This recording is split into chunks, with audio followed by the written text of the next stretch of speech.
everybody, this is Michael with Asymmetrical Preparedness. This video is about places to be in WROL. But first off, if you guys like the channel, please subscribe, hit the like button, comment below, and ring the bell notification thing, please. Anything you can do to help out the channel is awesome. I really appreciate all my subscribers, all you guys out there commenting and stuff like that. You guys make the channel. It's awesome. Thank you guys. And you provide a lot of good input and help me figure some things out sometimes and provide me with input and knowledge that I would not have otherwise. So thank you guys. And thank you to my patrons. You guys rock. You guys are awesome. Love you guys. Really appreciate it. Okay, so best places to be, I guess best places to be WRL or places to be. So WRL is without rule of law, not SHTF. So this is totally different than my best places to be in SHTF scenario and prior. Best places to be as a prepper, I think it was called. And that was based on political climate, the climate of the area, growing season, population density, a lot of things. So WRL is different though, because there won't be politics. There won't be Second Amendment infringements because there just won't be rule of law. So there won't be laws. So it's a totally different situation then. So where would you want to live in an SHTF scenario? I would say most, except for maybe desert, like hardcore desert in the United States, or I'm not even sure, maybe, I don't know that much about, swamps down in Florida, Louisiana, stuff like that. I don't know about those. I don't have a ton of experience with them. I've gone to different places in the world in swampy areas and stuff like that, but I've never lived there. So a lot of places would be suitable though. Here in Western Washington, if it wasn't for the communist, liberal left, this would be an awesome place to live. Totally awesome. I mean, you got the Olympic Mountains on one side, I got the Cascades on the other side, and beyond that I got Rocky Mountains. I got coastal waters, I got lots of lakes, we got lots of rain for rainwater, we got lots of wildlife, lots of wild edibles. There's a lot of places like that in the United States. I would say every state probably has places like that. So, what does it come down to? More northern states, shorter growing season. So that may not be as a viable place to be. Like I said, desert, like hardcore desert areas, probably not the best also, because you run into water problems, which is a big one. So places where there's abundance of water, I would say be number one. Growing season would be number two. And along with that though, not really going in order, I guess, is population density. Cities, towns, stuff like that, unless it's a small town, are just probably not tenable. Just not a very good place to be. Low population density, but some population, not no population.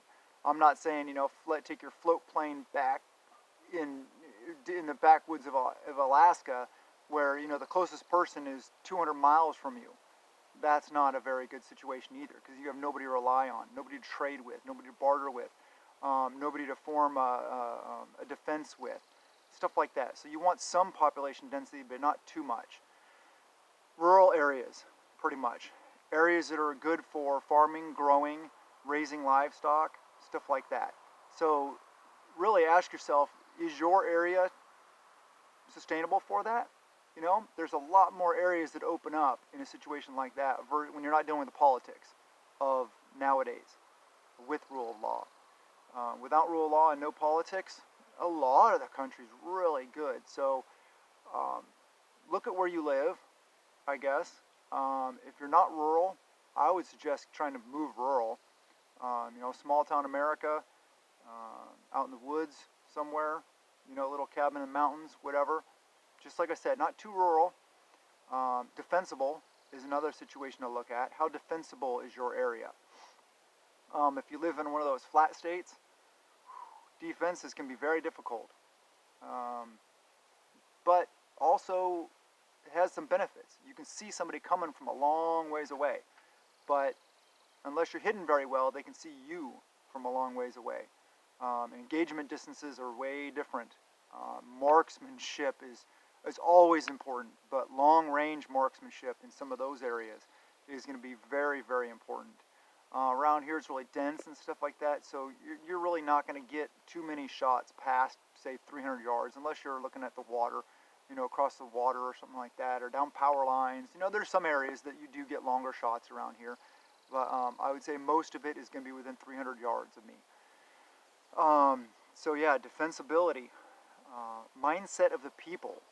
If you move anywhere rural in the United States, I would say the mindset of the people is pretty similar. Rural people, country people are very similar no matter where you go. Even in different countries, you go to different countries, farmers are farmers. They just want to farm their land, they want to live, they want to support their family, they want to love their kids, and they want to go home at night to a safe place. That's it. That's the militant farmer concept, though, is yes, we can be farmers, we can be, raise our animals, live in our homesteads, but we also need to be ready to defend them, to stand up when needed. Whether it be defense of our family or defense of our area, our community, our country, our nation, whatever it may be. So, look at your area and ask yourself questions about security. Is your area secure? Water availability, growing season, what's your soil like? What can you grow there? What can't you grow there? What kind of wild game is there? Wild edibles, wild medicinals. What kinds of stuff do you have? And I'm not saying you gotta move necessarily, but identify these things in your area so at least know your strengths and your weaknesses. And are we going to get to WROL? I don't know. Someday, yeah, sure, I think we will. So it's just something to be aware of, I guess. It's not always going to be at the top of your priorities, top of your list right now. I know a lot of people have bug outs that are extremely remote. We go places that are extremely remote, so it's not the best for population density. And then I was thinking the other day, it's not really the best for water either. Some of the locations I'm talking about that my people, whatever, have ideas and have the stuff. But anyway, I was thinking if you're in the high mountains like that, though, it snows a lot. So basically, you could have a campfire outside, and I know this is off topic, but it was just what I was thinking about last night. You could have a fire outside, with a big pot or a bunch of big pots or big cauldron or whatever, and you could just keep it running all winter long, 24/7, with, if you're snowed in, I'm talking, melting snow, and then pouring that melted snow, the water, into storage containers. Yes, you need some big storage containers, but you could do that. And you could melt a lot of snow over the course of a winter in certain areas, which could provide for your water throughout the year. Storage containers are a big deal, though. Pretty much in that situation, you have to have some kind of water tower, or those big, huge water bricks. The ones that are, I don't know, they're probably like 6 foot by 6 foot by 4 foot or 6 foot. I don't know. Those white cubes that have the metal grating on the outside of them to help provide structural support to them. Those kind of things are great. You see people using those for rainwater catchment systems. Those are really good. You can get bigger ones. You can actually buy designed for water, for potable water, big, huge container. As big as you want almost, have several of those. And whether or not you can have them buried or if you need them in an elevated position, elevated position helps with water pressure. So yes, that's something to look at. But and I know that's kind of a side note, but look at your area. I guess just keep things in your mind while you're looking at your area. How tenable is it in a WROL situation? Like I said, a lot more of the country opens up, so maybe you are going to be okay where you're at. Like a WROL, I would probably just stay here. Because politics aside, Western Washington is beautiful. It's awesome. There's so much here. So maybe you also would think about that in a situation where if without rule of law, if you live in one of the the communist states, that you may actually be okay. If you're in California, without rule of law, as long as you're rural in a good area to grow and have water and stuff like that, you could probably just stay put.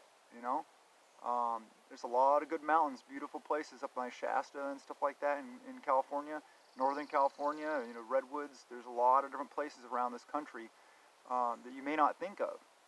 Even like New York State, upstate New York, beautiful, you know.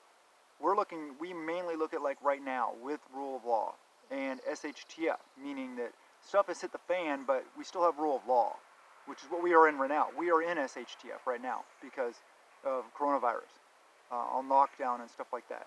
That's what, my wife and I have been struggling with, whether or not I should go back to work and take leave and run out of all of our leave. That would really suck. So I may be having to go back to work within the next couple of days. Maybe by the time this posts, I'll be back at work. I don't know. I'm just worried about her, being immune compromised and stuff like that. I know it's another side note. I go off on tangents. I apologize. But you guys know that about me probably anyway. I just like to speak what's on my mind. I just talk. I was out here. We planted a bunch of corn in one of our fields. And it's not even, I didn't even dig it up or anything like that. It's grass, blackberry bushes that have all been cut down, stuff like that in there. I just took the mattock, dug a, popped a little hole, threw a seed in, just did a big, huge area. If it grows, it grows. Whatever. If not, it was just some corn we picked out of some squirrel food. Actually, it was cobs of corn that was for the squirrels. That they just didn't seem to. I guess they're too lazy because we make them too fat. We give them too many peanuts, stuff like that. So they didn't want the corn on the cob. So we shucked it and just planted it. It's just feed corn. So if it grows, it grows. If it doesn't, it doesn't. Whatever. I'm out some seeds that just squirrels would eat anyway. So I don't care. Is it the best method? No, it's not. Is it gonna work? I'm not sure. I haven't had luck in the past with corn here, but I think maybe I just didn't plant enough, and so it didn't pollinate each other and germinate each other well enough. So this is enough. This is an area that's big enough. I think hopefully it'll get enough sun, stuff like that. We're gonna have to figure out a way to water it a little bit.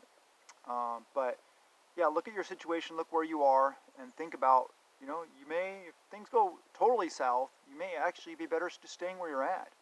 If you're rural and if you're in a city, get out, period.